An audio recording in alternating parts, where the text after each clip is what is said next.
On va pouvoir y aller. Vous m'entendez bien? Très bien. Alors, je remercie l'organisation, le Cercle Condorcet d'Auxerre, pour avoir organisé, pour persister à organiser ce merveilleux événement, le théâtre pour s'obstiner à le recevoir et le public pour être toujours fidèle à cet événement. C'est une carte blanche à sciences humaines intitulée Utopie d'hier et de demain, qui met en scène en fait deux auteurs que j'ai beaucoup aimés.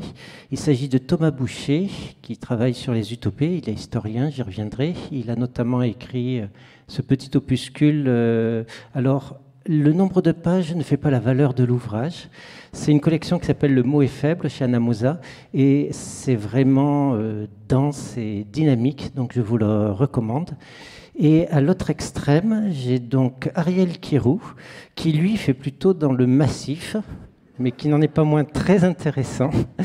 D'ailleurs, alors celui-ci s'intitule Dans les imaginaires du futur. Il l'a publié il y a à peu près un an. Entre-temps, et il en a publié un autre tout aussi massif sur Cadic, Philippe Cadic, un auteur sur lequel nous reviendrons, dans la même collection, même volume, même aspect général. Malheureusement, Ariel a été pris dans le chaos, enfin du moins ses livres ont été pris dans le chaos actuel suite à la pandémie, où on voit qu'il y a des ruptures d'approvisionnement, plus de papier, des secteurs de distribution qui trébuchent, en l'occurrence l'édition. Et donc ces livres de cette collection-là ne sont pas disponibles chez Oblique. Ils arriveront probablement la semaine prochaine. Donc si d'aventure vous êtes convaincu de l'utilité d'acheter cet ouvrage, attendez une semaine ou quelques jours en tout cas et passez à Oblique l'acheter. Surtout ne le commandez pas sur Amazon, hein, c'est vraiment chez les libraires qu'il faut aller. Autre imprévu également, je devais à cette occasion présenter un hors-série que j'ai dirigé pour le magazine Sciences Humaines, pour lequel je continue à contribuer et auquel m'ont fait l'amitié de participer les auteurs ici présents.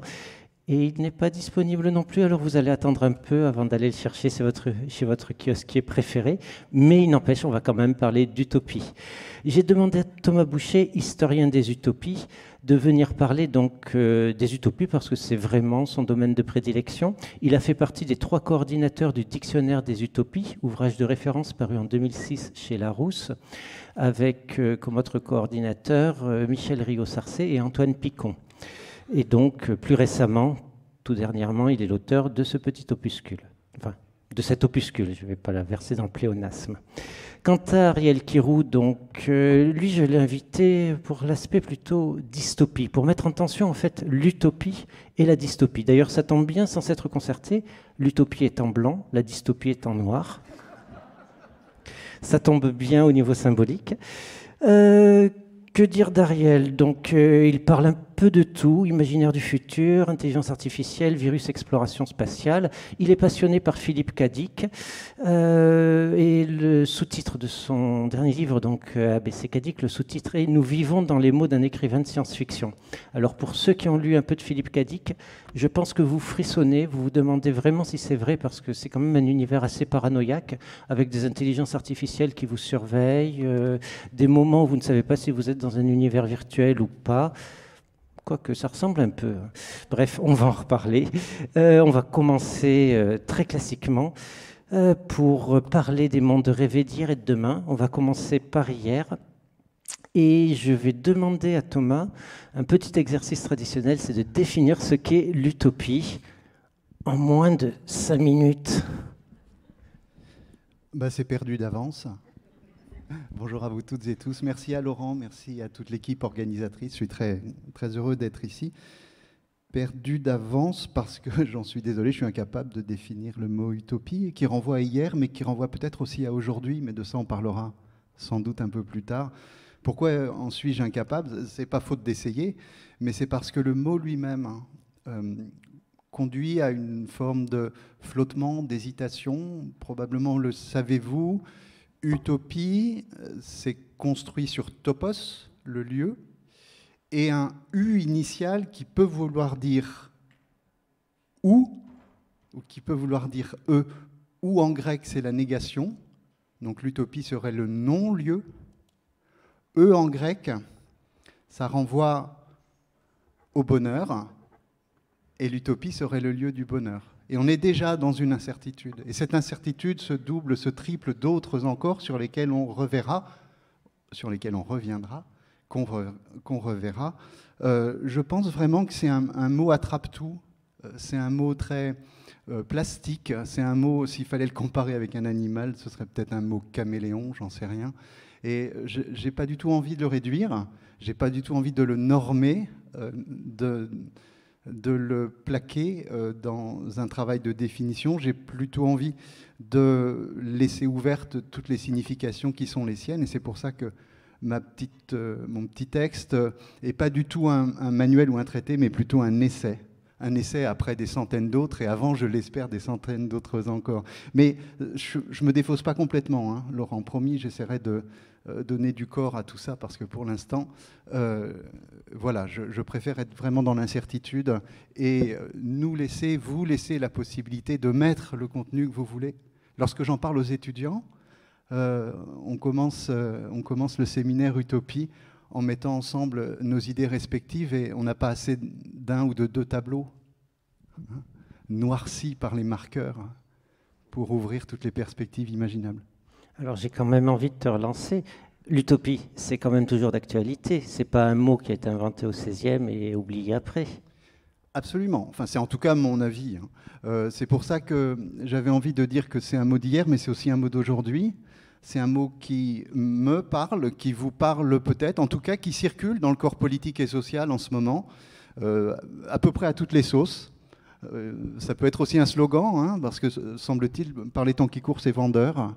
Mais je pense que c'est plus qu'un slogan. C'est une manière d'être au monde, d'être dans la société, d'être vis-à-vis des autres, avec un certain nombre, peut-être, parce que je vais aller dans ton sens, hein, je vais essayer de resserrer un peu l'affaire, avec un certain nombre de caractéristiques clés. C'est un mot en mouvement. C'est un mot qui me semble antifataliste. C'est un mot qui nous permet d'envisager autre chose que le monde tel qu'il va, ou le monde tel qu'il ne va pas. Ça peut être un chemin vers un monde meilleur, donc. Oui, alors, pas un chemin vers le meilleur des mondes, et là j'adresse un clin d'œil appuyé à Ariel, mais un monde meilleur ou moins laid, peut-être. Je pense que l'articulation qu'on fait assez spontanément entre utopie et société idéale est une articulation discutable. C'est déjà pas mal que ça se passe un petit peu mieux que ça ne se passait jusque-là. Le monde idéal est un monde par certains côtés très inquiétant, parce que je défie quiconque de définir ce que c'est qu'un monde idéal, et si cette personne-là non seulement définit le monde idéal, mais en applique les règles, ça peut très mal se passer pour nous. On sent déjà la tension, c'est-à-dire que l'utopie peut finalement mener à la dystopie. On pense par exemple au marxisme, qui en tant qu'utopie mise en œuvre par certaines personnes comme Lénine ou Staline a fini par déboucher sur une dystopie. C'est là où je vais renvoyer peut-être Ariel finalement, parce qu'on met souvent en prolongement des utopies ou en opposition aux utopies le terme de dystopie. Donc je vais te demander une définition. Et comme j'ai été instruit par l'exemple de Thomas qui se refusait vraiment à cerner son sujet, je vais te demander non seulement une définition de la dystopie, mais un mode d'emploi. En fait, il n'arrête pas de nous faire tomber dans des pièges les uns après les autres. Je ne sais pas si c'est utopique ou dystopique. Alors, la dystopie, c'est au sens propre. Parfois, on l'appelait la contre-utopie à une époque. L'utopie négative. Voilà, un dystopia, utopie négative.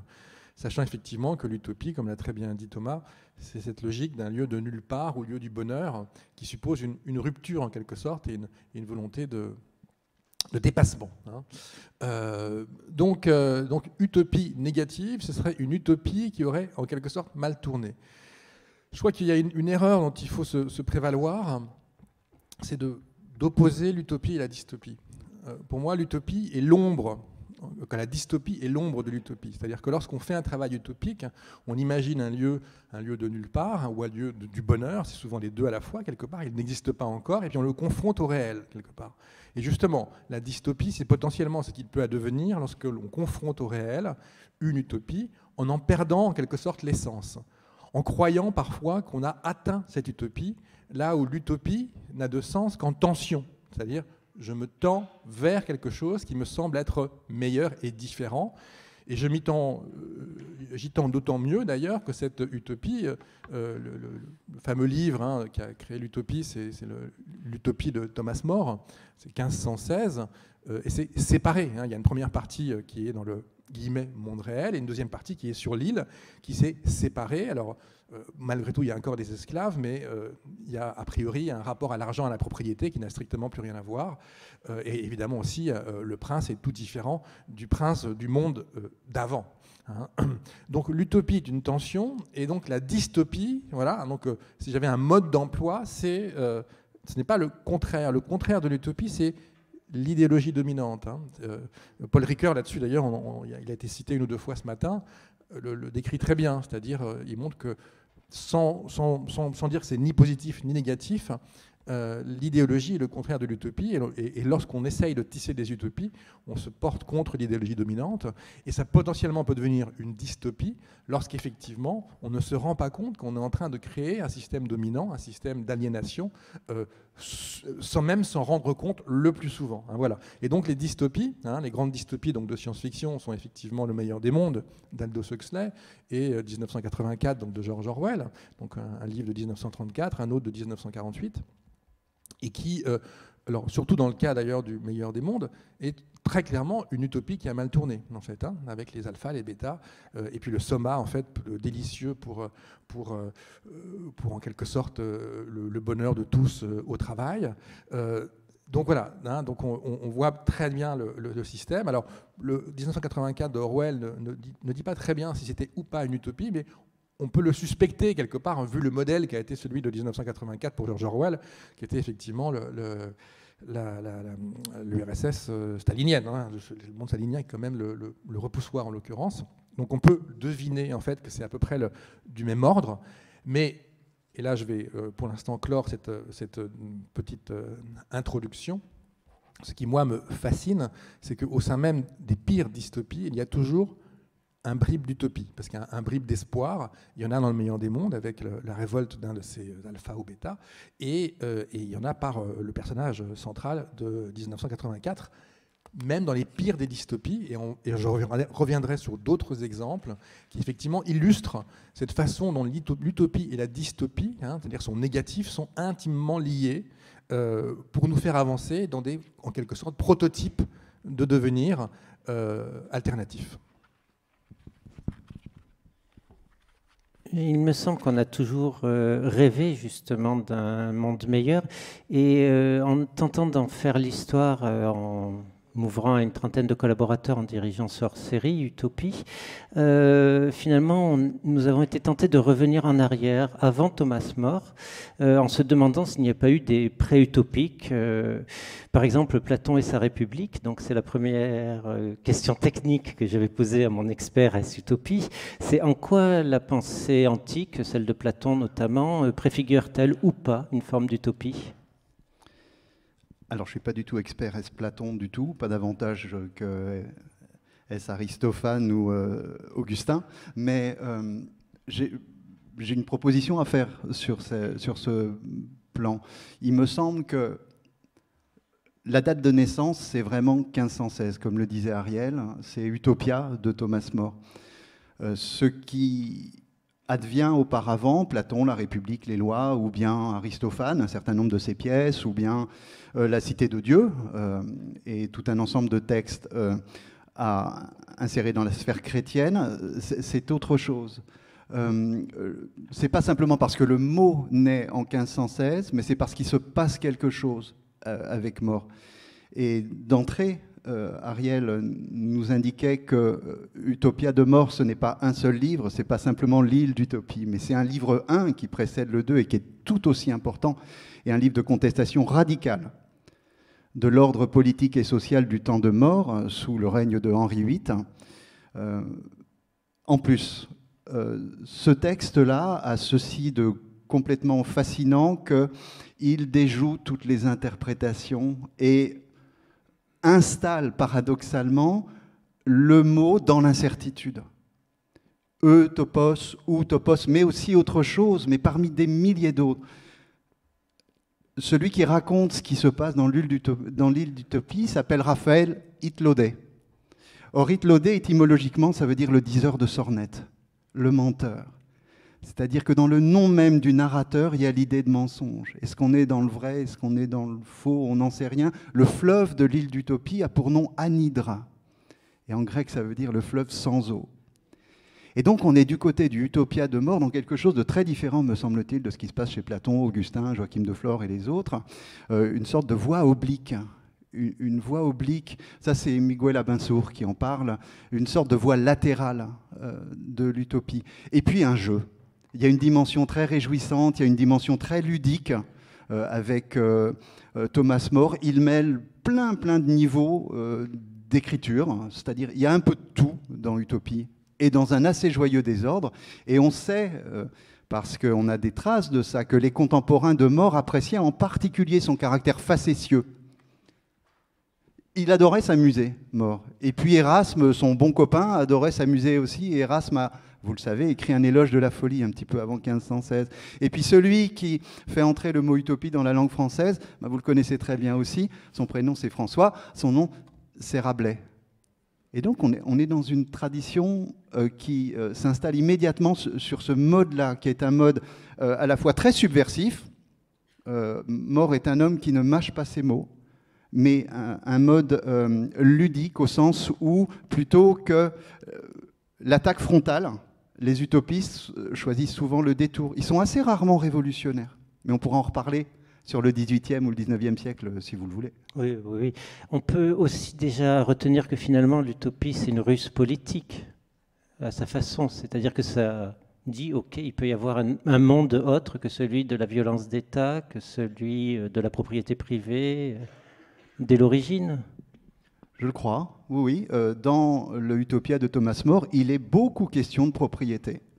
Et il est beaucoup question des ravages exercés par les propriétaires sur les non-propriétaires. Et dans More, il est aussi question de la faim, du manque de pain pour la plupart des habitants du royaume d'Angleterre au début du XVIe siècle.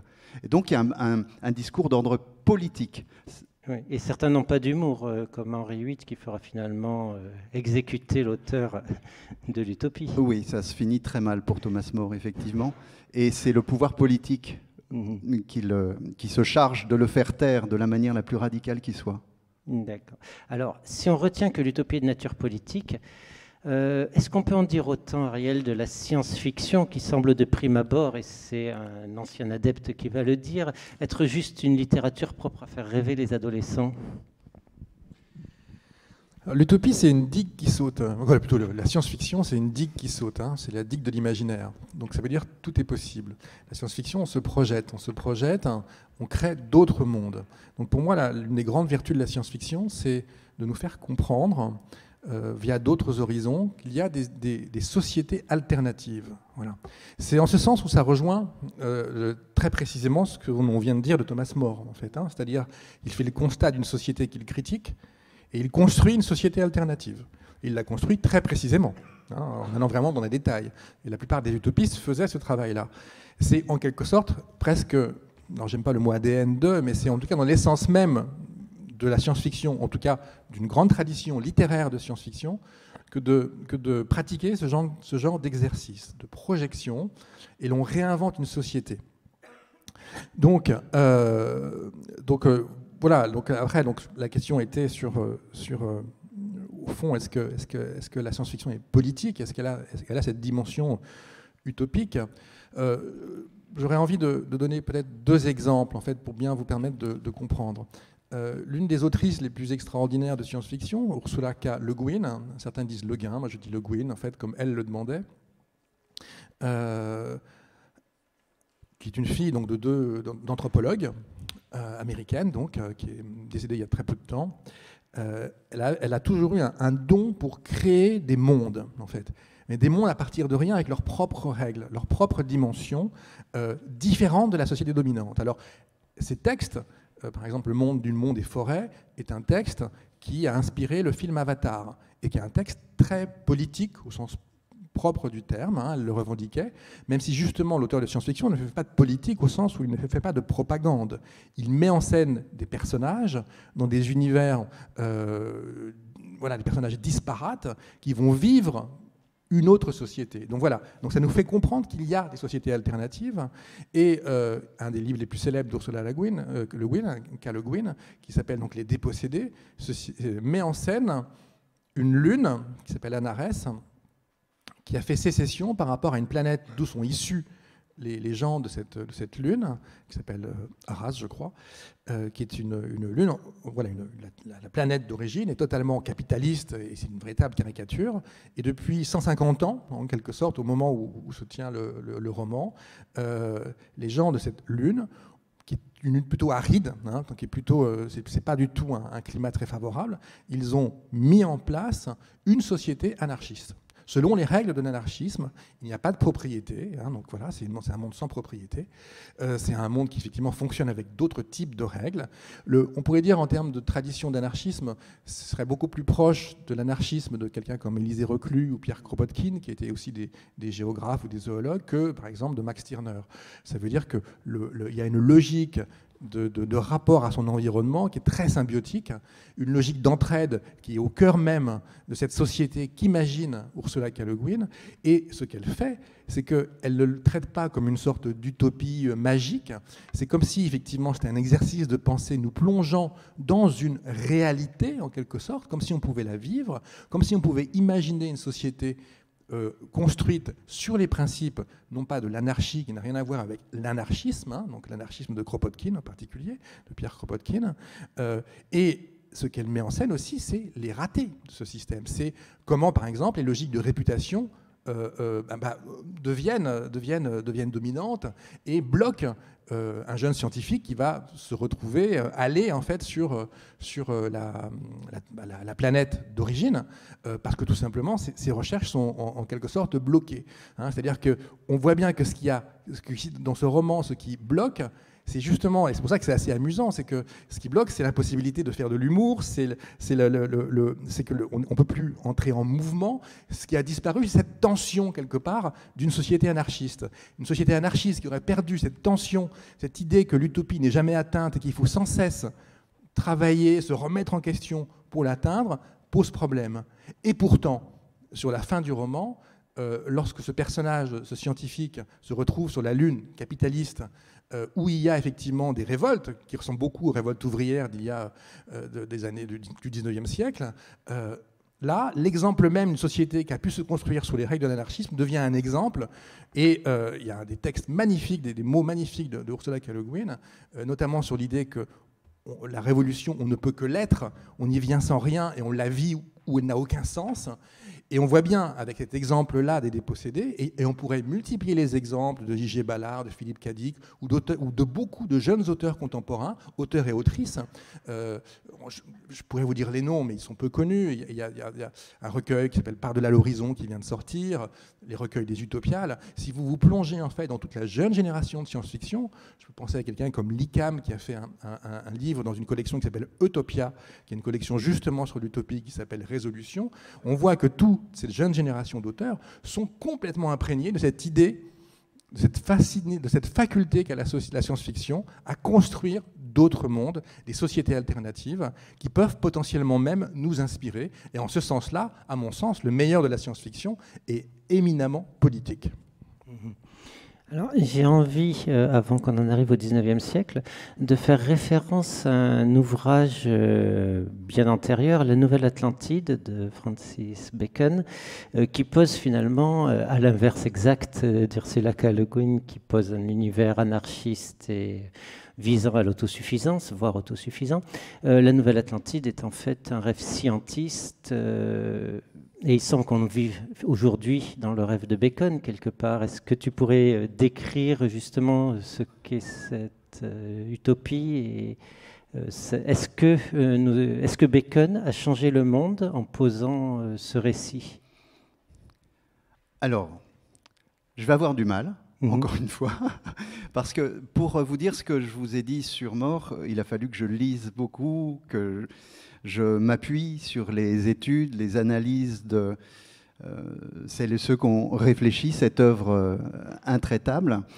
Je serais incapable d'en faire autant sur Bacon. Je connais très mal la Nouvelle Atlantide.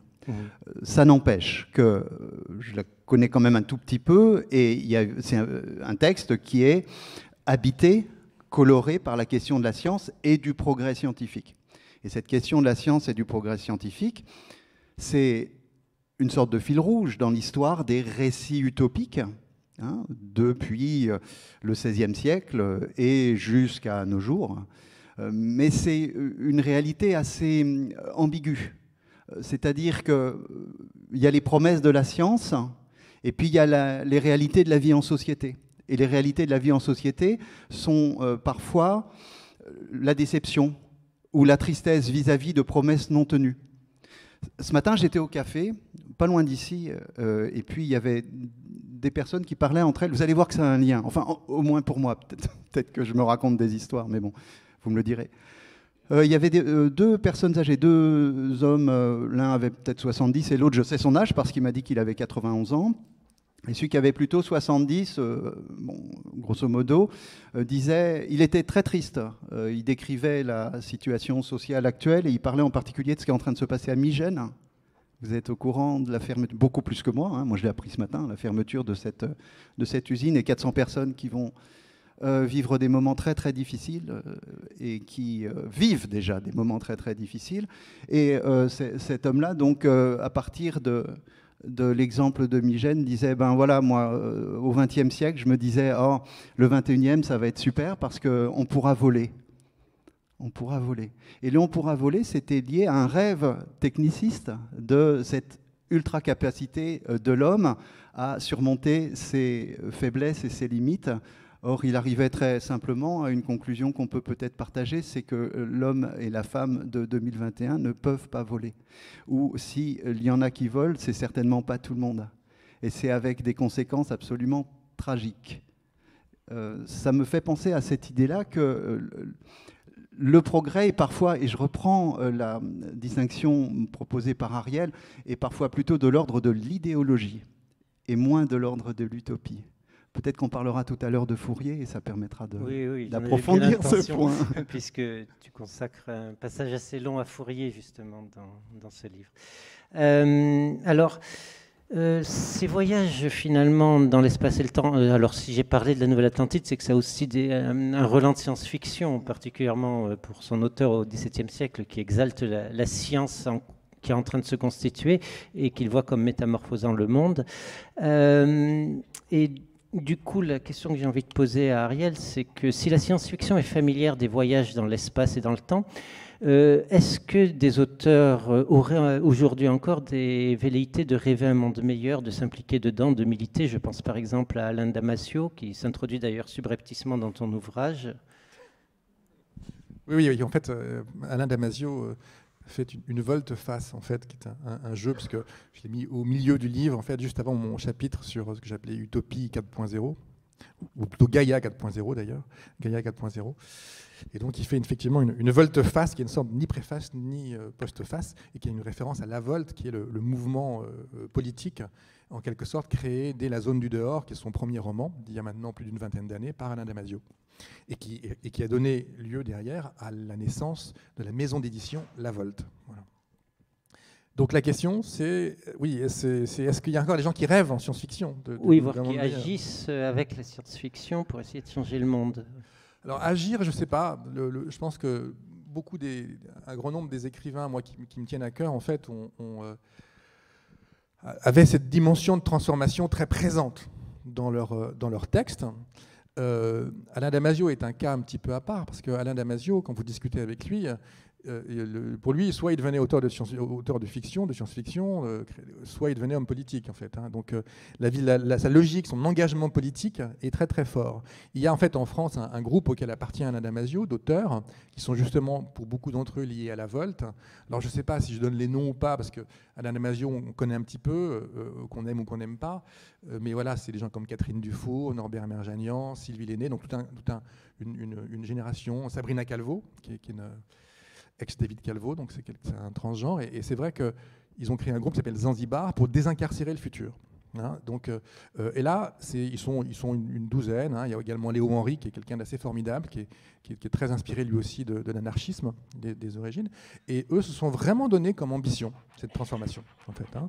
Et pour eux, et notamment l'éditeur La Volte qui héberge, alors tous ne sont pas chez La Volte, mais il héberge en fait il héberge donc Zanzibar, ce groupe Zanzibar, avec cette collection qu'il a créée, Utopia, où il y a pour l'instant 3 livres, en fait. Hein.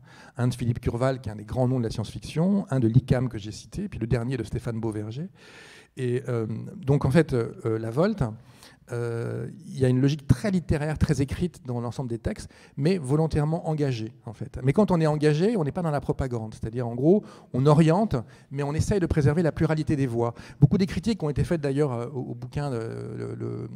dernier bouquin donc, sur les furtifs d'Alain Damasio, tiennent un petit peu à ça. C'est-à-dire, ces voix multiples qu'il a essayé de travailler ne sont pas forcément aussi multiples que ça. En revanche, et c'est pour vous montrer comment fonctionne la science-fiction n'est pas détachée du réel. On parlait du rêve, en disant que le rêve, chez les surréalistes par exemple, le rêve n'est pas détaché du réel. Le rêve enrichit le réel quelque part, et il y a une dialectique permanente entre le rêve et ce que l'on peut réaliser dans le monde. Et ce matin, la première discussion, on parlait bien avec la logique donc, du rêve et Bachelard, de cette façon dont le songe nous permet de réorienter, de revoir, de relancer en quelque sorte l'ensemble. Et donc, ça y est, en digression, je me suis perdu dans les fils. Voilà, je parlais de La Volte, en fait. Donc, je me perds dans la science-fiction. Vous voyez, en fait, comme quoi c'est assez... un véritable labyrinthe. Un véritable, voilà, labyrinthe de science-fiction. Mais non, ce qui est intéressant donc, chez les gens de La Volte, c'est qu'il y a cette volonté, comme chez d'autres auteurs que je pourrais citer, de ne pas fermer les écoutilles. C'est-à-dire que la forme est aussi importante que le fond pour justement ne pas casser cette tension qu'est l'utopie. Et toute la jeune génération d'auteurs et d'autrices ont réellement conscience de cette nécessité d'une tension, de dire que, voilà, hein, ce que je disais vraiment tout à l'heure qui est essentiel, la dystopie est une ombre en permanence, mais à l'inverse, par exemple, le dernier livre de Sabrina Calvo, qui est l'une des autrices donc, de ce groupe Zanzibar, qui s'appelle Melmoth Furieux, est terriblement anti-Euro Disney. Le rêve de la personnage central, c'est de brûler Euro Disney.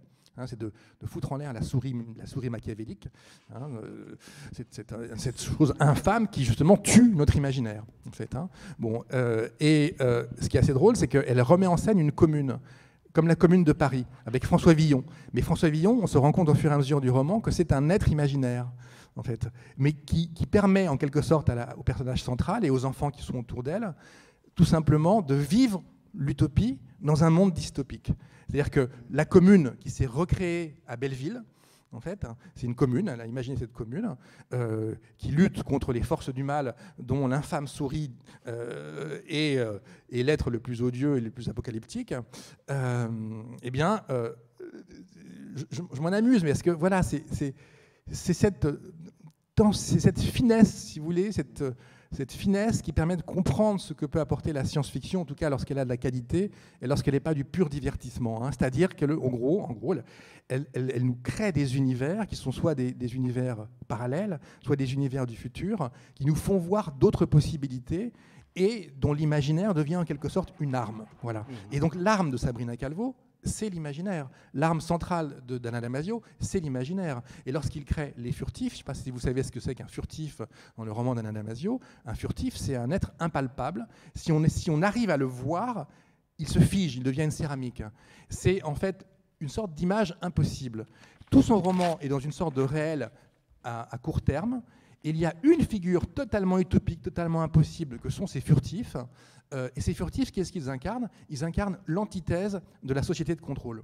En fait, hein. Et c'est comme ça que fonctionne la science-fiction lorsqu'elle marche, lorsqu'elle réussit. C'est qu'il y a une figure de l'impossible qui nous permet de voir différemment notre réel. Cette figure de l'impossible, c'est littéralement un rêve, au sens propre du terme. Ces furtifs n'existent pas. Mais voilà. Mais soudainement, parce que c'est l'antithèse même du contrôle, ça nous fait voir comment nous-mêmes, sans nous rendre compte, on est notre propre Big Brother. Hein. C'est-à-dire que ce n'est plus le Big Brother extérieur, c'est nous-mêmes qui nous enfermons nous-mêmes dans notre propre prison plus ou moins dorée, avec peut-être une souris aux grandes oreilles. Bravo Ariel. Alors je vais rebondir justement sur un passage du livre de Thomas Boucher qui le surtitre « Un écart absolu, Charles Fourier ». Alors pourquoi un écart absolu ? Bon, là, il y a le risque inverse de tout à l'heure. Autant je ne pouvais pas trop parler du texte sur lequel tu m'as lancé, autant Fourier, je suis intarissable. Vraiment. Ça fait 30 peut-être le ans. situer, peut-être situer. Ah oui, Fourier, voilà, c'est d'accord. ça. Tu me contrôles, tu veux bien ? Vas-y. Ok. Je le situe, oui, je le situe. 1772-1837.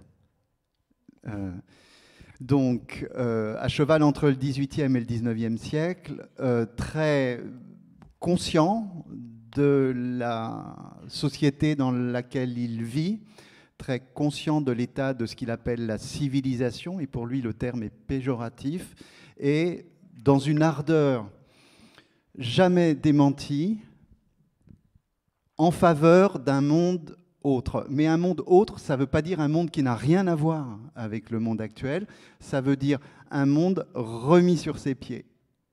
Et probablement que le mécanisme ou le processus sur lequel il consacre la plus grande part de son attention dans des livres que je qualifierais de, pour ainsi dire, illisibles, mais j'espère que ça vous donne envie d'aller les lire, parce qu'on entre... Alors là, le labyrinthe de la science-fiction, à côté, c'est de la petite blague. Hein. L'œuvre de Fourier, on n'en sort jamais. D'ailleurs, moi, je suis très profondément atteint. J'ai du mal dans la vie réelle. Bon, et Fourier... contre Fourier. Voilà, c'est ça. Et Fourier construit un système des passions, avec un arbre passionnel, des passions que nous connaissons, les passions sensuelles, sensitives, le goût, le toucher, mais aussi, alors ça nous est à peu près familier, l'amour, l'amitié, l'ambition, mais encore, et celle-là je vous laisse les découvrir si ça vous amuse, la kabbaliste, la papillonne. Voilà de jolies passions.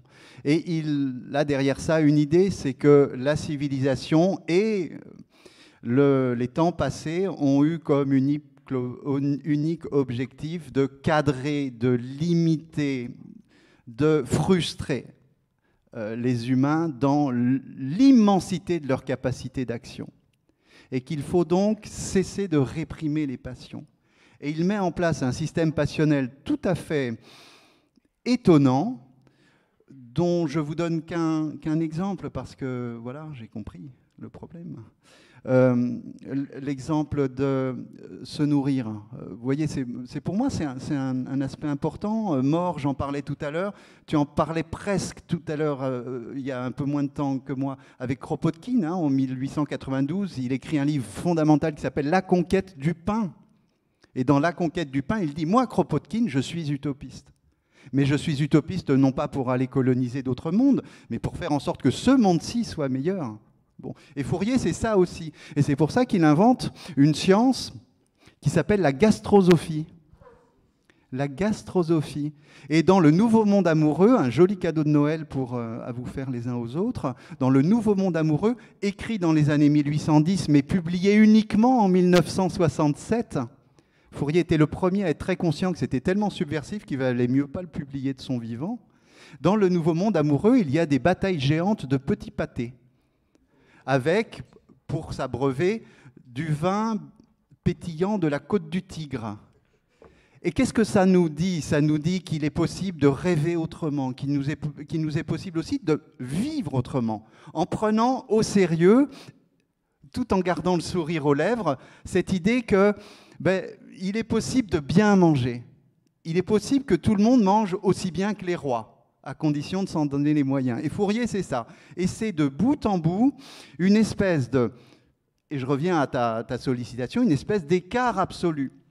Non pas détruire ce qui existe, mais orienter différemment par le grand écart. Et le grand écart, ça veut dire par exemple qu'il forge un mot, ça a l'air de rien comme ça, mais on est au début du 19e, un mot de 2 lettres, le mot fait, F, E. Et ça passionne Roland Barthes, qui dit que dans le mot fée, c'est-à-dire la fée au masculin, un certain nombre de possibles s'ouvrent. Et si vous voulez voir à quoi ressemblent les ballets des fées, des bacchantes, des petites hordes et des petites bandes, le Nouveau Monde amoureux. Voilà. Oh bah, j'ai rien dit en disant ça, mais bon. Bravo Thomas. Alors, j'ai envie de rebondir sur deux choses. D'abord, ça évoque un peu Rabelais, quelque part dans sa description du festin, mais c'est surtout que tu dis un peu plus loin qu'il y en a d'autres qui œuvrent à relancer, à réamorcer les idées de Fourier tout au long du 19e.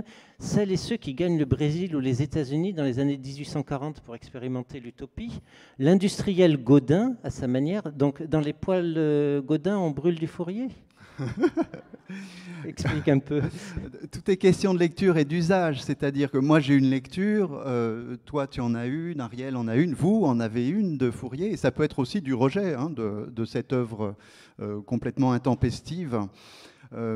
Gaudin, l'industriel Gaudin, vous savez, qui met en place le familistère dans le département de l'Aisne, à Guise, à la fin du 19e siècle, se réclame de Fourier.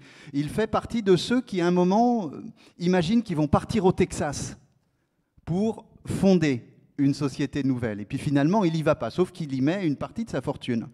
Et puis, il en arrive à la conclusion que plutôt que traverser l'Atlantique, il vaut mieux construire quelque chose ici, maintenant.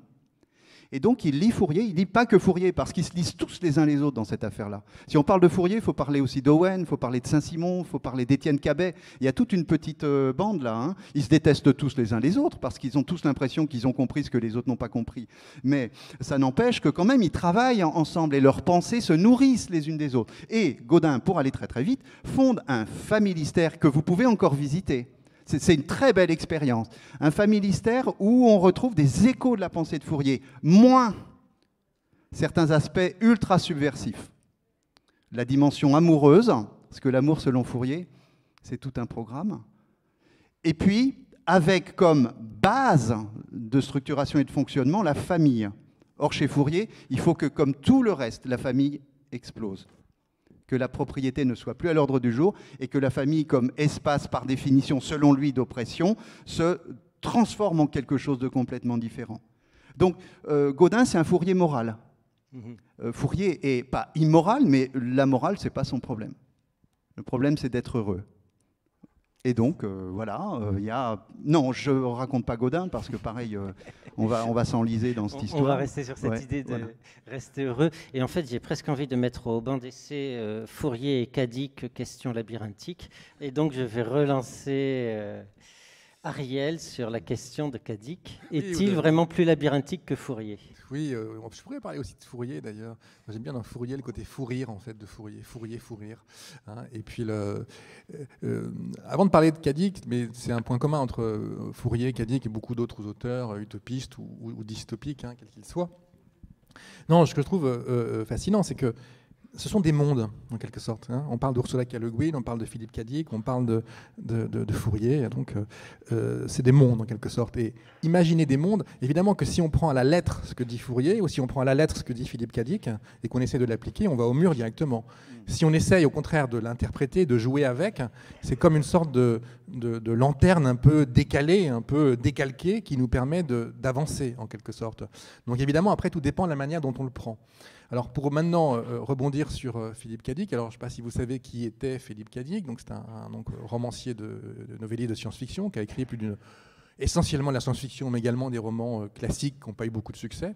Il est né en 1928, il est mort donc en mars 1982, à peine quelques mois après la sortie en salle du film Blade Runner de Ridley Scott, en fait, qui est inspiré d'un de ses romans qui date de 1969, qui est les moutons rêvent-ils, donc les androïdes rêvent-ils des moutons électriques, pardon. En fait, vous voyez, je prends déjà le mouton pour un androïde et l'inversement. Donc voilà, donc c'est les androïdes rêvent-ils de moutons électriques. C'est très dickien de confondre les termes. Voilà. Donc voilà. Bon. Et donc effectivement, l'une des clés, alors c'est terrible quoi. Il lance l'un sur Fourier. Qu'on a écrit des tonnes dessus ou qu'on a lu des tonnes, et puis un sur Philippe Cadic qui est obsédé par ça, et il veut qu'en 5 minutes on ait fini, et en plus on fait des digressions. Donc c'est un piège, mais par rapport à Fourier, le point de départ de quelqu'un comme Philippe Cadic, effectivement, c'est une vision plutôt du désastre. Beaucoup de ces bouquins, Blade Runner par exemple, et le livre qui en est issu, s'inscrivent dans un monde guillemets, un tant soit peu post-apocalyptique, c'est-à-dire il y a eu une sorte de désastre nucléaire, il y a un problème sur Terre. Ce que je trouve assez fascinant dans les mondes de Philip K. Dick, on peut citer donc Blade Runner, on peut citer par exemple Dr. Blood Money ou beaucoup d'autres, c'est que le désastre est un décor, en quelque sorte. On a pris acte de ce décor. C'est-à-dire que d'un côté, on a Fourriéris qui est un utopiste, et de l'autre, avec Philip K. Dick, on a quelqu'un qui effectivement est plutôt pessimiste en permanence, qui voit le pire, mais voyant le pire, il en fait quelque chose de quotidien, en quelque sorte. Et il en ressort des personnages, le réparateur, le gars en haut, le DJ, voilà. Et puis, ce qui est assez fascinant, c'est qu'il nous met en plein milieu du désastre. À son époque, c'était effectivement le désastre nucléaire ou la radioactivité qui pouvait continuer, mais c'est comme une sorte de métaphore, une sorte de voilà. Et de fait, les rapports avec ce que pourrait être, par exemple, le désastre climatique aujourd'hui, si l'on prend acte de ce que dit quelqu'un comme Bruno Latour, comme quoi on est déjà dedans, c'est hyper instructif, parce qu'il apprend comment on va jouer et se jouer des éléments du désastre, et comment potentiellement le désastre, là on est en pleine dystopie, est aussi une remise en question. C'est une crise, c'est une renaissance quelque part. Et donc, dans Dr. Blood Money, on a l'handicapé, qui est un faux comèle, mais il est télépathe, il n'a ni bras ni jambes, et il devient un personnage central, quelque part. De la même façon qu'il y a un enfant autiste dans Glissement de temps sur Mars. Personne ne comprend, il voit un tant soit peu l'avenir, il vit une sorte de monde désastreux, un monde tombe, et à un moment donné, il se retrouve avec les indigènes de Mars, qui sont des Blics, qui eux ont un monde ralenti quelque part. Et donc, soudainement, on voit qu'au travers de la dystopie et du désastre se créent d'autres mondes quelque part. L'utopie naît de la dystopie. La résistance, quelque part, les choses, voilà, on est dans la logique de transformation. Et c'est en ce sens où c'est très, très, très instructif. Donc je pourrais continuer longtemps par rapport à Philip K. Dick, donner beaucoup d'autres exemples. Ce qui m'intéresse par rapport à notre débat, c'est que les cauchemars de Philip K. Dick sont complètement imbibés de touches de rêve, de touches d'espoir. De la même façon que chez un autre romancier formidable des années 70, qui s'appelle John Brunner, qui est très connu, en fait, comme J.G. Ballard, pour une série de livres qu'il a fait sur des logiques désastreuses, Tous à Zanzibar sur la population, sur la surpopulation, Le troupeau aveugle par rapport à la pollution, et Sur l'onde de choc, c'est un roman qui date de 1975, Shockwave Rider, qui met en scène des États-Unis qui sont réellement d'un conformisme terrifiant, avec une logique de contrôle absolument abyssale. Et au cœur de cette dystopie, il y a d'abord une sorte de hacker qui va détourner, en fait, au nom de l'information, les moyens, quelque part, de la dystopie. Une sorte de dystopie douce, hein, parce que c'est vraiment une logique conformiste. Et il y a un monde qui s'appelle Précipice, c'est un monde des communs, qui s'est construit après un tremblement de terre dans la baie de San Francisco, une sorte de cité. Et dans cette cité, on découvre des maisons qui se fondent complètement dans l'environnement. Et c'est décrit par petites touches. La logique d'entraide, la logique utopique, elle est dans la dystopie. Et ça, à mon sens, ce qui est primordial, c'est que ça montre bien qu'on a besoin d'utopie. Ça montre bien qu'on a besoin de projection. Mais on n'a surtout pas besoin que les gens le prennent comme une vérité révélée ou comme quelque chose qui soit à prendre à la lettre. On a besoin d'utopie pour nous donner des horizons, nous faire comprendre qu'il y a d'autres mondes possibles, parce que la vraie dystopie, c'est ce que nous disent bien des gouvernants, bien des décideurs, comme quoi la réalité serait unique, et ce serait la leur. Hein, le monde de l'argent, le monde de la croissance, le monde de l'emploi, quel que soit l'emploi. Et au fond, ce dont il s'agit de sortir, c'est bien de ça, en fait. Hein. Donc, ça part d'une dystopie, comme l'a fait Thomas More, puisqu'il commence par le réel, en fait, il le met en scène pour renverser ce réel et montrer que d'autres voies sont possibles. Et c'est en ce sens-là qu'effectivement, il y a un lien entre des gens comme Rabelais, des gens comme Fourier et les auteurs qui, moi, me fascinent le plus dans la science-fiction, c'est que dans tous les cas, il s'agit de construire d'autres mondes. Et un monde, c'est quelque chose avec lequel on tisse des relations avec d'autres personnes, avec des décors, avec des humains et des non-humains. Et ça, c'est un enjeu majeur aujourd'hui, à mon sens, qu'on retrouve et dans les grands utopistes et dans la science-fiction que je défends et qui, il est vrai, n'est pas encore très, très, très grand public. Merci Ariel. Alors je vais rebondir justement. Est-ce qu'il y a des utopies contemporaines qui sont dans la lutte en fait, qui se servent de l'utopie comme d'une lutte, un peu à la façon dont lors de la Commune, on s'est inspiré d'un monde meilleur, d'un récit d'un monde meilleur pour le mettre en œuvre. Est-ce que ça existe aujourd'hui ? Oui, à mon avis, oui. Où ça? Alors, peut-être avant, je peux faire un tout petit... Vas-y. Un tout petit truc de rien du tout. Merci à Ariel. Enfin, je veux dire, tu as formulé en quelques minutes ce qui me semble très difficile à dire et à préciser. L'utopie n'impose rien. L'utopie est plutôt une invitation qu'autre chose. Fourier, il ne le dessine pas, son phalanstère. Il a une idée de phalanstère, mais c'est à chacun d'organiser son petit bidule à sa petite manière. La plupart du temps, ça ne fonctionne pas très bien, mais à la limite, ce n'est pas très grave. Ça, c'est une réalité début 19e siècle que tu décris et puis que tu essaies d'apercevoir dans un certain nombre de textes, de productions écrites du 20e et du 21e. L'utopie se réinvente sans cesse. Lorsqu'elle se stabilise, elle devient normative. Et on entre dans des situations et des configurations qui deviennent effectivement inquiétantes. L'utopie, c'est aux antipodes vous connaissez cette expression « taina »,« there is no alternative ». Il n'y a pas le choix. Hein. Ça renvoie au Royaume-Uni des années 1980, cette histoire-là.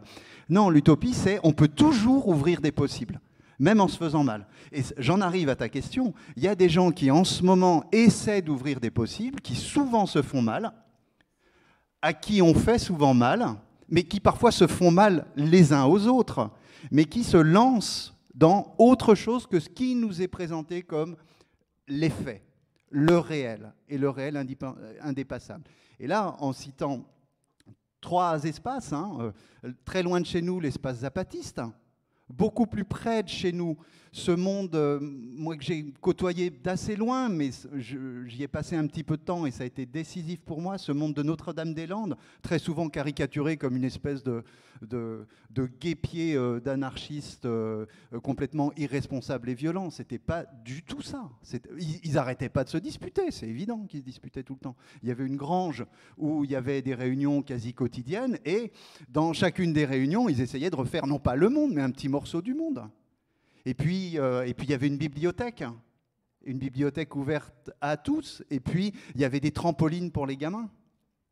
Pour moi, c'était un lieu de vie, un lieu où les contradictions apparaissaient au grand jour et où on n'hésitait pas à essayer de composer et de jouer avec le réel. Parce que, mine de rien, c'était très joyeux aussi. Même si ce n'était pas facile de se prendre les charges de la police. Oui, merci beaucoup. C'est une utopie au présent. Oui, absolument. Mais de la même manière, moi j'ai très envie, sans aucune hésitation, de dire que ce qui s'est passé en 2018-2019 et qui continue à se passer à sa manière et qu'on a appelé le mouvement des Gilets jaunes, c'est ça aussi. C'est ça aussi. C'est essayer de vivre autrement. C'est pas simplement gueuler parce que le gasoil est trop cher. Non, c'est une protestation qui ouvre sur une manière d'expérimenter le monde. Et encore une seconde. Ouais. C'est pas uniquement une question de l'aujourd'hui, c'est-à-dire de notre actualité, avec un vrai présent. Il s'invente énormément de trucs en ce moment. C'est incroyable. C'était déjà une réalité autrefois. Moi, j'ai suivi le parcours d'une femme qui s'appelait Désirée Verret. Et j'en parle parce que j'ai essayé de la mettre en relief dans la petite contribution que j'ai faite pour le hors-série Utopie. Désirée Verret, de sa naissance à sa mort, jusqu'à quelques semaines avant sa mort, elle est en mouvement, elle tente des trucs. Alors, ce n'est pas forcément révolutionnaire, mais ça veut dire quoi? Ça veut dire un institut de l'enfance pour les petits gamins entre 0 et 6 ans. Ça veut dire un journal qui s'appelle La Femme Libre. La Femme Libre en 1832. Il faut voir ce que ça veut dire, en 1832, début de la monarchie de Juillet.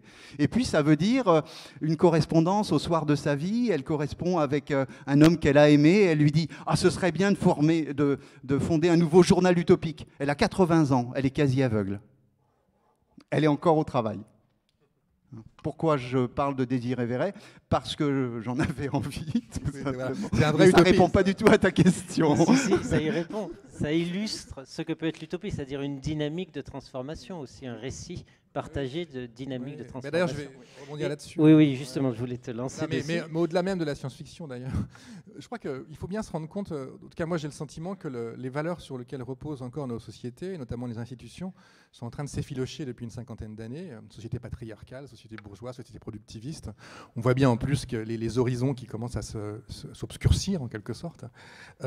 Donc il est évident que lorsqu'on a ce sentiment très, très, très fort, quel que soit d'ailleurs le contexte présidentiel assez nauséabond, qu'il y a une société qui est en train voilà, il y a un socle qui est en train de s'effilocher, on a besoin, dans ce cas-là, évidemment, d'utopie, on a besoin d'autres visions du monde. Et ce que j'aimerais bien affirmer pour rebondir sur cette idée justement de l'aujourd'hui, c'est que il y a deux types de récits qui sont totalement complémentaires et qui se nourrissent l'un l'autre, et qu'on retrouve d'ailleurs les deux chez Alain Damasio, qui a été lui aussi à Notre-Dame-des-Landes.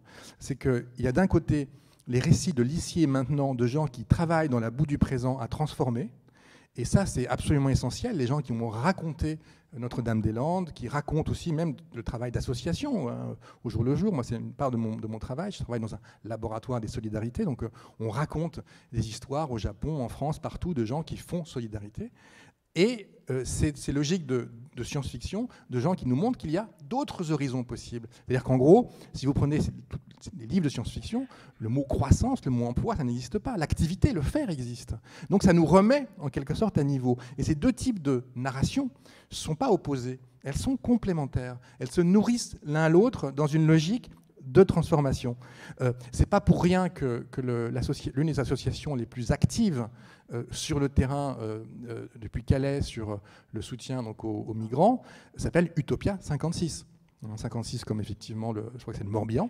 Donc Utopia 56, et il y a un nombre les jeunes, il y a un nombre de bénévoles hallucinant, ils ont tous entre 18 et 25 ans, ils ont à peine 2 ou 3 ans de plus que les jeunes qui vont aider en fait là-bas.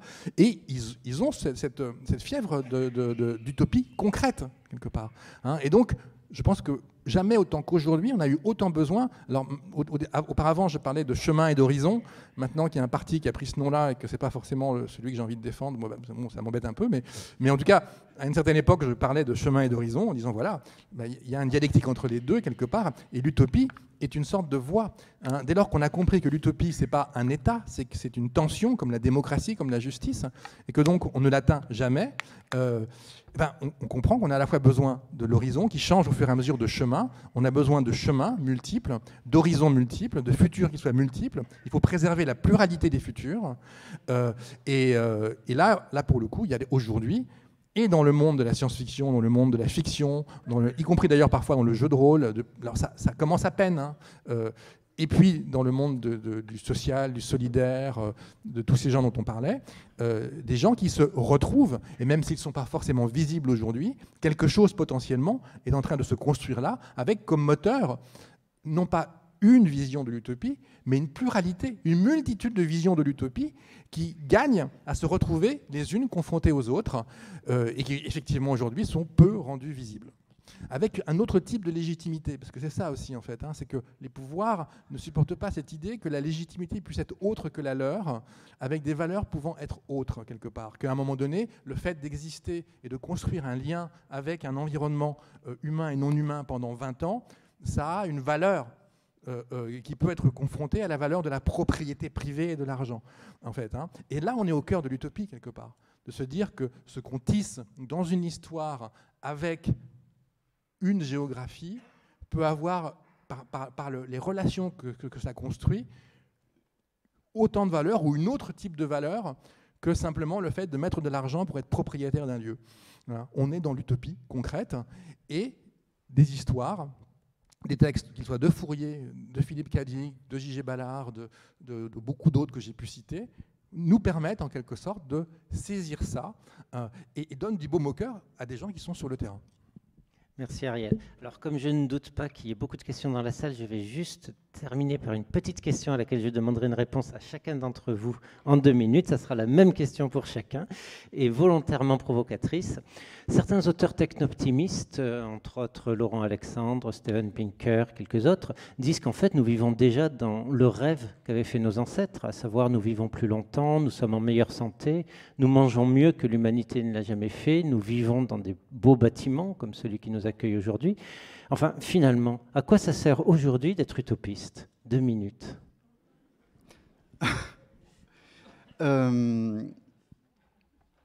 J'ai entendu à la radio il n'y a pas longtemps du tout que, d'après une étude sérieuse. Le niveau de vie a globalement augmenté dans la société française, sauf pour les 5% les plus pauvres. Voilà, ça c'est la première réponse. Deuxième réponse, non, il y en a une autre, mais ça se passe en 1848, même si 1848 c'est aujourd'hui aussi.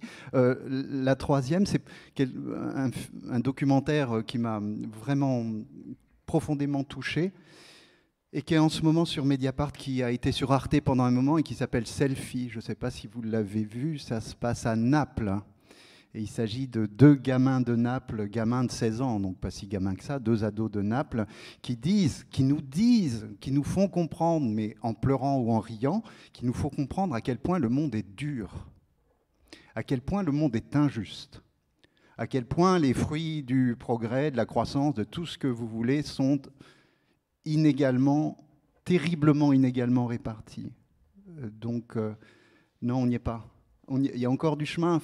Je pense que ça vaut la peine de se relancer sans cesse. De toute façon, tant qu'il y aura des personnes qui diront cette souffrance-là, qui est une vraie souffrance sociale, on ne peut pas faire autrement que réamorcer sans cesse.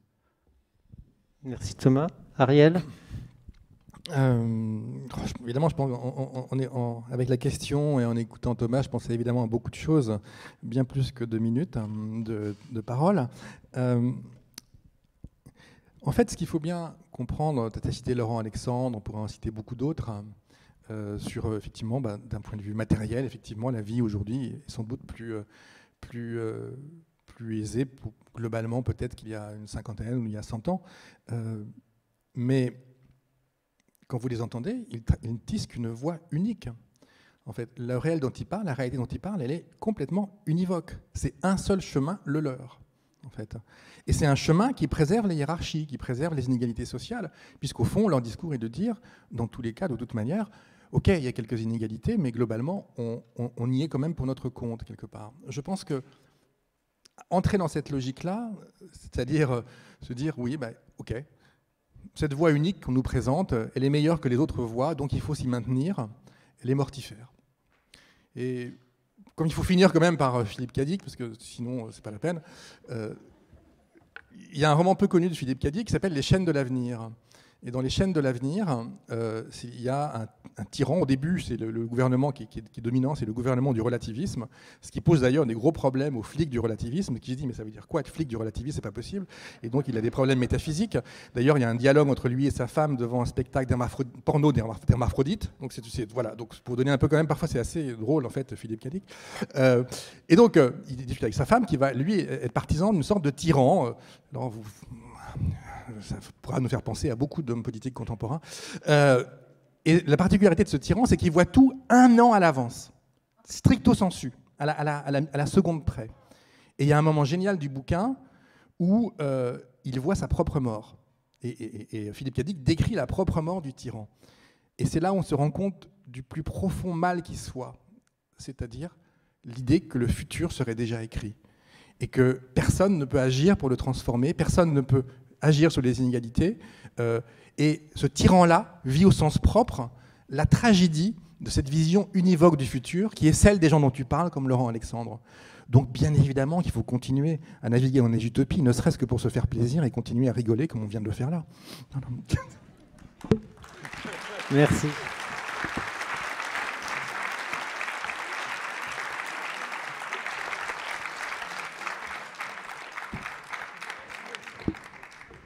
Vous pouvez ouvrir le feu.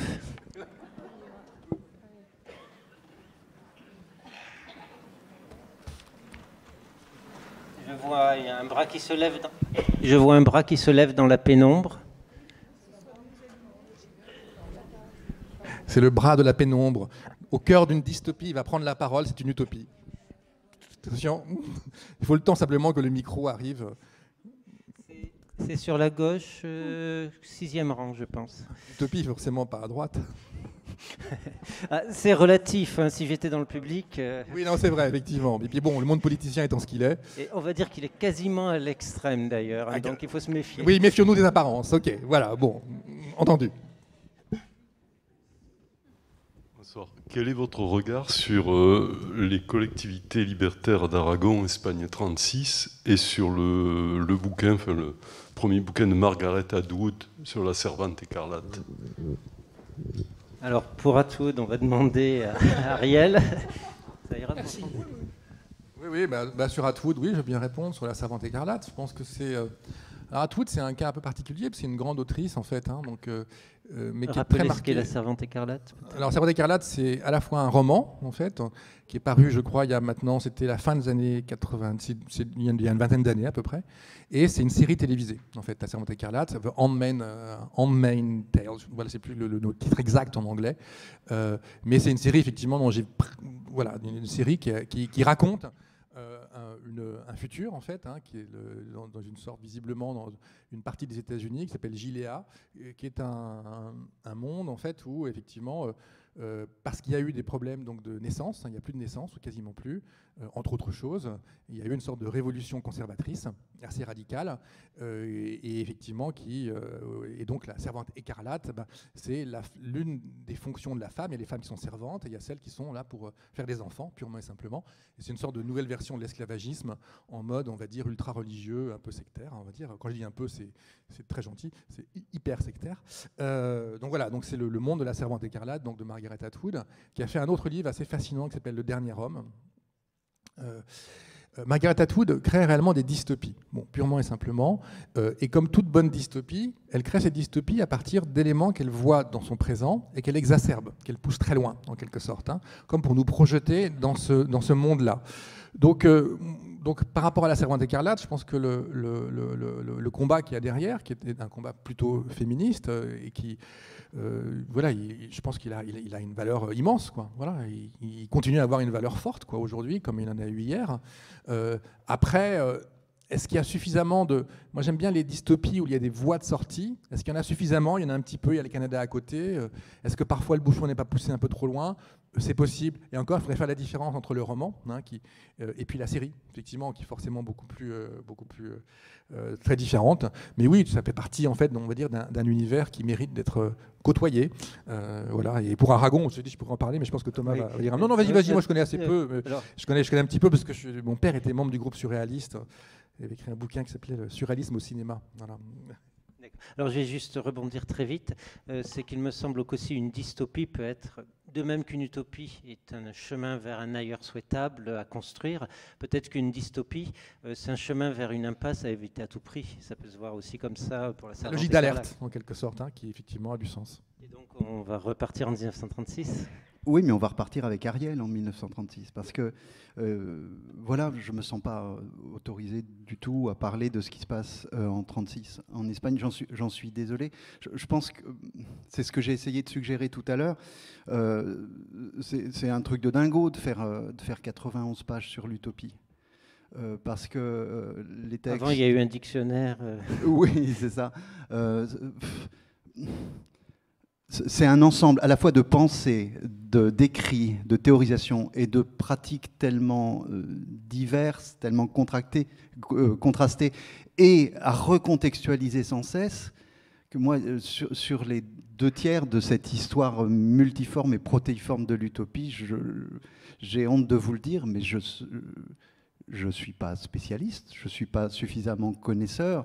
Je saurais simplement, faute de mieux, discuter avec vous, monsieur, si vous le souhaitez, sur ce fil anarchiste de l'utopie entre Joseph Déjacque dans les années 1850, les milieux libres du tournant du 19e et du 20e siècle, ce qui se passe effectivement en Espagne, en Aragon et ailleurs dans les années 30, et puis ce qui se joue alors sur des terrains qui me sont un peu plus familiers. Moi je suis franc-comtois, d'adoption, mais franc-comtois, et franc-comtois jusqu'au bout des ongles. Donc là, moi je me dis incapable sur Aragon, mais si vous avez envie que je vous parle de l'Ypres, il n'y a pas de problème. Moi, je pense qu'effectivement, on ne peut pas vraiment répondre, ou en tout cas, si on répond, c'est par une sorte de généralité, en fait, parce que moi, j'ai en tête le film de Ken Loach qu'il a fait sur la guerre d'Espagne. Il y a d'autres exemples, en fait, assez nombreux. Et c'est vrai qu'il y a une mythologie, quelque part, hein, comme il y a la mythologie de Makhno, il y a une mythologie des anarchistes, de la manière dont les staliniens ont pu, en fait, en quelque sorte, casser, en fait, une logique on va dire, de lutte en commun. Mais bon, voilà, on pourrait multiplier les exemples. Je pense que par rapport au sujet qui est le nôtre, c'est quel regard on peut avoir sur ce type de période et ce type de mouvement, et la façon dont effectivement les anarchistes ont pu être traités par un certain type de pouvoir stalinien en fait à l'époque. Et bon, je crois que tout ce qu'on peut dire, c'est que on peut pas, voilà, il faut être humble par rapport à tout ça, c'est de dire, là, je parlais de la commune tout à l'heure avec Sabrina Calvo. Je pense que ce sont des imaginaires qui gagnent à être vus, revus, réinterprétés, réutilisés. Mais effectivement, voilà, il faut être très prudent dès lors que l'on confronte quelque utopie que ce soit, et bien souvent qui est devenue une dystopie, au réel, tout simplement. C'est que là, effectivement, il y a quelque chose de l'ordre de la pratique. Et c'est bien pour ça que je pense que les narrations du présent et du faire sont complémentaires et tout aussi importantes que des narrations plus abstraites, imaginées, mais à partir de réels d'autres auteurs. Donc voilà, donc on n'a pas vraiment répondu, parce que je pense que si pour répondre, il faudrait qu'on soit vraiment des spécialistes de la question. On ne peut répondre que d'un point de vue philosophique, sur ce que ça fait penser, sur ce que ça irrigue en nous de pensée et de réaction. Voilà. Est-ce qu'il y a d'autres questions? Voilà, ici. Oui, je réagis au propos de Thomas Boucher quand il a parlé du familistère de Guise. J'ai eu la possibilité de le visiter. Je dois dire que c'est assez époustouflant de se dire qu'au milieu du 19e siècle, on ait imaginé concrètement et construit concrètement un quartier de ville avec toutes ces idées concernant la vie collective, le théâtre, l'éducation, bref, quelque chose de tout à fait idéal, mais du coup une utopie qui est devenue réalité. Et en quittant le familistère, je me suis dit, mais comment se fait-il que cet exemple-là n'ait pas servi d'exemple finalement? Ça n'a pas de valeur d'exemple. Même les groupes sociaux qui auraient eu intérêt, parce que c'était concret, c'était visible, on voyait bien, puis on voit bien, les gens qui ont habité ce familistère donnaient vraiment l'impression de vivre de manière heureuse à ce moment-là, alors qu'on était bon. Comment se fait-il que... Alors les utopies peuvent-elles avoir valeur d'exemple quand elles deviennent réalité? C'est un peu la question que je me posais en vous écoutant, là, tout maintenant. Et en souscrivant à ce que vous disiez. Merci beaucoup de remettre l'expérience Gaudin familistère en discussion. C'est une expérience étonnante, à la fois extraordinairement réjouissante. Parce qu'il suffit de visiter le théâtre et d'imaginer ce qui s'y passait. Il suffit de se faire une petite idée de ce qu'était la vie quotidienne des enfants. Oui, exactement, une sorte de piscine aussi. Enfin, ça voulait dire plus de luxe offert à des personnes qui vivaient dans la misère. Il faut imaginer ce que c'est que l'Aisne au temps de Gaudin. Enfin, celles et ceux qui vivaient autour du familistère étaient nombreux et nombreux à n'avoir qu'une idée, c'était d'y entrer. Tellement la vie était douce par rapport à ce que ça peut signifier que le second 19e siècle dans la France industrialisée. Il y a ça, et il en reste quelque chose aujourd'hui encore. Mais un certain nombre de témoins, d'observateurs, ont mêlé leur admiration de remarques un peu plus critiques. Zola, par exemple, est passé au familistère et il a eu l'impression d'être mis en face d'une société transparente, où tout le monde pouvait observer tout le monde. Et dans ces carnets d'enquête, vous avez trace de ça, et je trouve que c'est à prendre en considération aussi, c'est-à-dire qu'il y avait aussi des formes de contrôle, et des formes de contrôle plus subtiles que chez Schneider, par exemple, au même moment, mais des formes de contrôle quand même. Et puis Gaudin a sa statue. Et la suite de l'histoire et la statue de Gaudin, c'est pas simplement après la mort de Gaudin. Gaudin est devenu une figure dans laquelle s'est incarné un certain modèle social. Et il me semble que lorsque il y a incarnation, il y a stabilisation, il y a production d'une autre forme d'ordre. Et donc, le familistère n'a pas forcément réussi à se réinventer, disent ses détracteurs. Mais ça n'empêche. Gaudin, voilà, il tente des choses, des fois ça marche, des fois ça marche pas. Il connaît des moments extraordinairement difficiles dans son gigantesque projet de vivre autrement et de faire en sorte que d'autres que lui vivent autrement. Donc, moi je prends. Enfin, je prends ensuite, bien sûr, je me garde du temps pour me demander quels sont les ressorts de tout ça, mais le plus triste, me semble-t-il, pour moi en tout cas, je parle que de moi, c'est le fatalisme, c'est rester immobile, c'est se dire, il n'y a plus le choix, c'est comme ça. De toute façon, on nous dit qu'il n'y a pas le choix, c'est ce que tu disais tout à l'heure, Ariel, on nous dit qu'il n'y a pas le choix, les gens qui nous le disent le savent, nous, de toute façon, on n'a pas ouvert au chapitre, donc on se tait. Et moi, j'ai toujours envie de me dire, non, il y a toujours un trou de souris, non pas l'ignoble souris que tu nous décrivais tout à l'heure, la souris machiavélique, il y a toujours un petit trou de souris joyeuse dans lequel on peut se glisser. Moi, j'adore, par exemple, les spectacles vivants. Dès que je vais au cirque, vous allez trouver que je mélange tout, mais bon, dès que je vais au cirque, je me dis, ah là là, il est possible de vivre autrement, il est possible de libérer un certain nombre d'aspects de nous-mêmes qu'on ne libère pas d'habitude. Et j'ai terminé le petit bouquin par du Apollinaire, en me disant que, voilà, vivre en utopie, j'y crois, ça, vivre en utopie, ou au moins un petit peu, ça peut être faire comme ces baladins du saltimbanque d'Apollinaire, vous savez, dans la plaine, les baladins s'éloignent au long des jardins, devant lui des auberges grises, par les villages sans église. Et les enfants s'en vont devant, ça j'adore. Et les enfants s'en vont devant, les autres suivent en rêvant. Puis il y a un ours et un singe à un moment, vous vous souvenez de ça? Moi, il me suffit de le lire pour me dire, la vie est belle. Enfin, la vie n'est pas si moche. Enfin, ou la vie, il y a du bon. Enfin, vous voyez, un truc comme ça. Enfin, voilà. En fait, on est un super...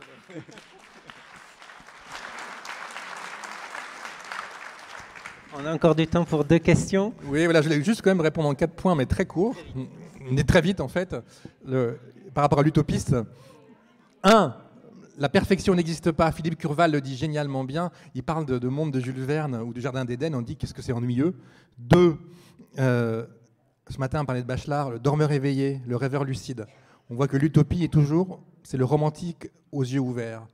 On est dans l'impossible quelque part, dans la contradiction permanente qui crée le mouvement, en fait. Et au fond, la vérité n'existe pas, la justice n'existe pas, la démocratie n'existe pas, l'utopie n'existe pas. Mais si on arrête de se battre pour ces notions-là, on n'existe plus. On est littéralement des imbéciles, des idiots. Il faut se battre pour la justice, ou la démocratie, ou l'utopie, même si ça n'existe pas en tant que tel. Alors, après, ça passe souvent par des ruines. La justice n'existe pas parce qu'il y a 10 doigts qui se lèvent pour les questions, il n'y en aura que 2 sélectionnés. Bon, alors merci beaucoup Thomas et Ariel, c'était super, vraiment tous vos exemples, mais ils viennent tous d'Occident. Et Ariel t'a parlé de Ursula Le Guin et du fait qu'elle avait des parents, enfin un père en tout cas anthropologue, et qu'elle a grandi avec des Amérindiens, et donc ça se sent dans ce qu'elle écrit. Parce que petite, elle a été imbibée par l'utopie partagée par son père qui vivait nu, qui avait pour amis des tas d'Amérindiens. Elle a vu vivre la fin d'un monde et le début qui serait inventé des Amérindiens qui résistaient. Or, il se trouve, même avec tous les exemples que tu as donnés, beaucoup je ne connais pas, mais des nouveaux écrivains, encore une fois, ils sont tous européens ou américains. Or, dans tout le sud de la planète aujourd'hui, il y a plein de descendants de tous ces peuples qui ont été colonisés, qui écrivent de la science-fiction et qui proposent des utopies, puis aussi qui essayent de les mettre en œuvre dans leur quotidien. Je vous donne juste un exemple. C'est une auteure aborigène qui imagine que le gouvernement australien veut créer une réplique de l'île dans le Pacifique où il mettrait tous les aborigènes, histoire de se débarrasser de ce problème qui les embête, à vrai dire, de ce que beaucoup de gens qui aujourd'hui sont plutôt des suprématistes blancs ont appelé, eux, l'utopie communiste des aborigènes, à défaut d'un autre mot, parce qu'ils ne comprenaient pas ce que les aborigènes avaient à proposer comme alternative. Et alors là, par rapport à l'analyse que tu as faite, ça rentre vraiment en résonance du fait que cette dystopie qui fait que tirer quelques fils de la situation aujourd'hui, de la mise à nouveau en rejet des aborigènes, et surtout depuis le confinement et avec les mines, eh bien, de les réenfermer, eh bien, en fait, elle permet à une jeune femme qui est l'héroïne de cette nouvelle, ce n'est qu'une nouvelle, hein, mais il y a aussi des romans, de comprendre la situation, de l'analyser et de partir en résistance. Et donc, du coup, voilà, les aborigènes vont refuser d'être mis sur cette nouvelle île et donc vont essayer de transformer ce qui se passe en Australie aujourd'hui. Je vais juste répondre de manière très courte parce que c'est un exercice compliqué hein, d'être court, mais entièrement d'accord. On a un vrai problème de traduction aujourd'hui. Et on a créé donc plutôt Daniel Kaplan avec une présidente qui est une autrice de science-fiction qui s'appelle Katie Stewart, qui est quelqu'un de formidable, qui est on a créé quelque chose qui s'appelle le réseau Université de la pluralité. On a fait un premier séminaire il y a 3 ans avec des gens venant d'Afrique, d'Asie et de partout pour essayer de penser des imaginaires alternatifs du futur. Et il est absolument clair qu'on a un retard immense. On a une réparation par rapport aux femmes, on a une réparation par rapport à des minorités, mais la non-visibilité de tout ce que sont les récits, et il y a beaucoup de récits de science-fiction en Afrique. On connaît Nnedi Okorafor, qui est une autrice formidable, mais qui est une américaine qui est retournée au Nigeria. On a effectivement très très peu d'exemples, il y a très très peu de textes traduits. Je sais que le prochain festival des Imaginales va s'intéresser à ça, donc c'est en avril à Épinal, en mai à Épinal. Donc il y a aujourd'hui de plus en plus de gens au sein du monde de la science-fiction, de la fantasy, qui se disent qu'il y a une mine absolument gigantesque, et plus qu'une mine, parce que c'est pas une mine on l'exploite, il ne faut pas l'exploiter, il faut rendre lisible et visible des gens qui font, qui racontent, et qui peuvent nous être d'un secours immense. Voilà, hein. Et ça évidemment, voilà, et c'est pareil pour la musique, c'est un immense travail, je veux dire, c'est presque c'est un canyon quoi, qu'on a à traverser, c'est gigantesque, mais il faut s'y atteler, et on tente de s'y atteler. Voilà. Alors oui, moi je voudrais aussi rebondir très vite. J'essaye de promouvoir une histoire globale, c'est-à-dire une histoire non eurocentrée. Et pour le coup, il y a certains concepts comme commande et qui se prêtent mal à une histoire non occidentale. J'ai posé la question à un sinologue, comment dit-on utopie en chinois? Il m'a dit, c'est un mot qu'on a importé. Voilà, c'est-à-dire il n'existe pour lui pas d'utopie en chinois, si ce n'est à l'époque moderne, quand les écrivains chinois s'inspirent de ce concept pour changer le monde. Ça ne veut pas dire qu'il n'y a pas d'utopie dans le monde ailleurs, au contraire, il y en a plein, mais ne sont pas forcément catégorisés, labellisés comme tels. Voilà. Et ça, c'est un obstacle aussi sur lequel on bute. Et aujourd'hui, finalement, quand des luttes indigènes, autochtones plutôt, utilisent le terme d'utopie et créent fondamentalement des utopies de résistance, des îlots de résistance, eh bien, c'est quand même à travers des catégories occidentales, parce que c'est aussi pour se faire entendre auprès de l'ONU, c'est aussi pour mobiliser des soutiens internationaux, c'est aussi... voilà. Donc les apatistes, quelque part, c'est un peu ça, c'est une catégorie hybride. Voilà, c'est dans l'hybridité que ça se tisse. Voilà, moi je dis rien de plus, parce que s'il y a encore la possibilité d'avoir une ou deux remarques ou questions, mais je suis d'accord, hein, c'est très européen centré cette affaire. Oui, moi je voudrais... Là-haut. Alors, interrogeons la périphérie. On n'a pas fini de lutter contre les inégalités, je crois, en fait. C'est rare d'avoir comme inégalité d'être trop haut. Oui, moi je voudrais... je suis désolée de prendre la parole d'en haut, mais je voudrais revenir tout simplement, peut-être un peu bêtement, mais sans grande référence, au titre « Oser rêver ». Parce qu'il me semble qu'on ne peut rêver qu'à partir du moment où on commence à penser, c'est-à-dire à se lever le matin et à regarder ce qui nous entoure et à être à l'écoute de ce que l'on ressent et de le faire partager à d'autres et où commence un dialogue et une pensée qui peut s'élaborer tout seul, mais à deux. Et peut-être que je voudrais demander si simplement le fait de regarder le monde, de le penser, et de, à partir du constat, c'est-à-dire peut-être là être dans la dystopie, c'est-à-dire faire un constat, et en même temps se dire j'ai envie que ça change, et donc peut-être là d'être dans un mouvement d'utopie. Est-ce que ça commence pas tout simplement là, l'utopie? Oui. Oui. Alors je veux dire que c'est à la portée de tout le monde. Et oui. Peut-être que... Oui. Et peut-être que c'est à réinsuffler dans nos établissements scolaires, dans nos maisons de retraite, dans je ne sais pas où, mais, non, mais voilà. C'est difficile de rester en oui tout le temps, mais vous Ça s'appelle la maïotique. Voilà, mais ceci dit, Katie Stewart, par exemple, et des auteurs de science-fiction que j'ai en connaissance, ils vont dans des classes en Seine-Saint-Denis. Ils ont une vingtaine d'heures et ils se promènent dans la ville, des villes complètement délaissées, et ils imaginent avec les enfants ce que serait tel gymnase, tel lieu en 2050, 2067. Il commence à y avoir des gens qui travaillent sur ces logiques-là avec des jeunes dans les classes et autres. Alors c'est hyper minoritaire, c'est pas mais je veux dire, voilà, on n'est pas les seuls à penser qu'effectivement c'est nécessaire. Encore une. Oui, une dernière. Là-haut. Oui, allez, c'est bon. Simplement, je ne voulais pas casser l'ambiance par cette question, mais puisqu'il n'y en a pas d'autre, je voulais simplement indiquer que dans l'expérience de Godin, malheureusement, elle s'est terminée par une mésentente et une grande désillusion de la part de Godin vis-à-vis des personnes à qui il avait voulu confier la direction du Familistère. Et quand on visite le Familistère, on peut lire son dernier discours et la façon dont il s'en va et la grande amertume qu'il a par les désaccords, pour ne pas dire autre chose, auprès des gens qui ont repris en main le Familistère, puisqu'il a eu toute sa fortune à l'association et les gens n'ont pas vraiment envie de s'en occuper, les gens ils trouvent que c'est pas très intéressant, c'est assez décevant. Est-ce que vous restez encore un petit quart d'heure après ?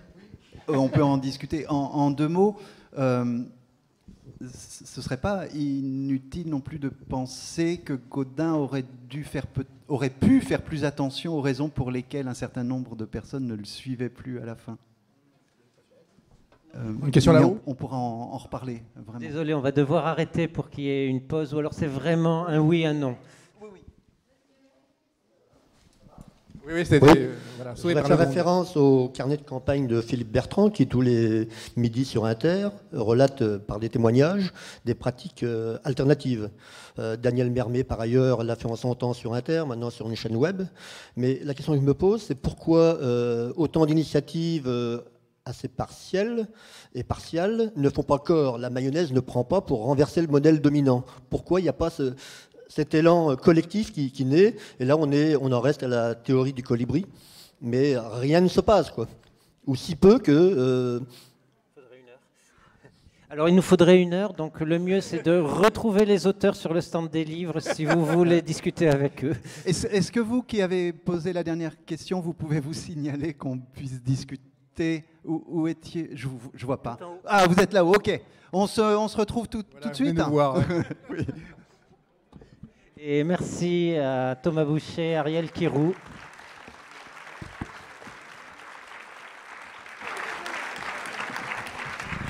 Merci à vous, messieurs, pour cet échange si passionnant.